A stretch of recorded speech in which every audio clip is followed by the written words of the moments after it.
কি অবস্থা সবার? আশা করি সবাই ভালো আছেন। সবাইকে নতুন ভিডিওতে আবারও স্বাগতম। ঘটনা হচ্ছে গতকালকে চেন্নাইকে হারিয়ে বিরাট কোহলি আপনার সেমিফাইনাল নিশ্চিত করে ফেলছে। গতকালকের আগের ম্যাচ পর্যন্ত নানান সমীকরণের ভিতর দিয়ে আপনার এইবারের আইপিএল যাইতেছিল। ঘটনা হচ্ছে চেন্নাই আপনার এমন একটা টিম যে টিমটাকে কেউ বলে কয়ে হারাইতে পারবে না। এই টিমে মহেন্দ্র সিং ধোনির মতো মাস্টার মাইন্ড আছে। এই টিমটাকে হারানো এত সহজ না। গতকালকেও বিরাট কোহলির পক্ষে এত সহজ হয় নাই। অনেক কষ্ট করে ম্যাচটা জিতছে এবং অনেক সমীকরণের মধ্য দিয়ে ম্যাচটা জিতে তারা সেমিফাইনাল নিশ্চিত করছে। গতকালকে ম্যাচ শুরুর আগে সমীকরণ যেটা ছিল বিরাট কোহলিকে যদি জিততে হয় সর্বনিম্ন 18 রানে জিততে হবে। ওই জায়গাতে বিরাট কোহলির টিম 200+ রান করে। সেখানে 197 রানে আপনার চেন্নাই গুটিয়ে দেয়। শেষ দিকে ধোনি যেভাবে ব্যাটিং করতেছিল মনে হইতেছিল যে না ধোনি বিরাট কোহলির মানে এই ম্যাচটাকে জয়টাকে ছিনিয়ে নিবে, কিন্তু ফাইনালি সেটা হয়নি। বিরাট কোহলি সেমিফাইনাল নিশ্চিত করে ফেলছে। এই সেমিফাইনালের মধ্য দিয়ে বিরাট কোহলি কতগুলো অর্জন করছে সেটা আপনাদেরকে বলতেছি। প্রথমত হচ্ছে বিরাট কোহলির এই অর্জনটা আমার কাছে রিয়াল মাদ্রিদের কামব্যাকের চাইতেও কঠিন কামব্যাক মনে হয়েছে। প্রথম 8 ম্যাচে তাদের পয়েন্ট ছিল মাত্র 2। ওই 2 পয়েন্ট মানে রেখে তাদের সেমিফাইনালে উঠার সম্ভাবনা ছিল আমার কেন জানি মনে হয় 1%-এর চেয়েও নিচে।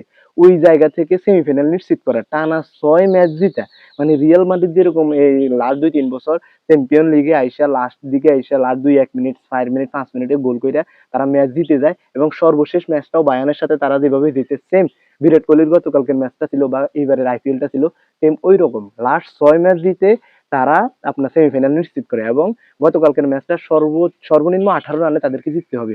ওই জায়গা থেকে বিরাট কোহলি সাকসেস হয়েছে 27 রানে জিতে সে সেমিফাইনাল নিশ্চিত করছে এবং এখন পর্যন্ত সে সামনে থেকে নেতৃত্ব দিতেছে, ব্যাটে বলে তার সমালোচনার জবাব দিতেছে।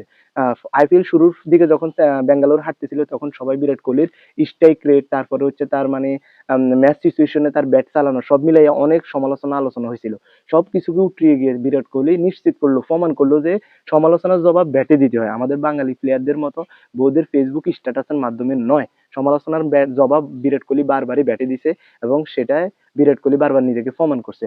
ধোনির জন্য খারাপ লাগতেছে ঠিক আছে, কিন্তু বিরাট কোহলির আসলে একটা আইপিএল ট্রফি নেই। 17 বছর আজকে সে চেষ্টা করতেছে, ওই 17 বছরের এই জার্নি যেন সফল হয় সেটাই চাওয়া। বিরাট কোহলি একটা ট্রফি অন্তত জিতুক। হ্যাঁ, অনেকেই বিরাট কোহলিকে লাইক করে না, কেননা তার অ্যাগ্রেসিভনেসটা অনেক বেশি।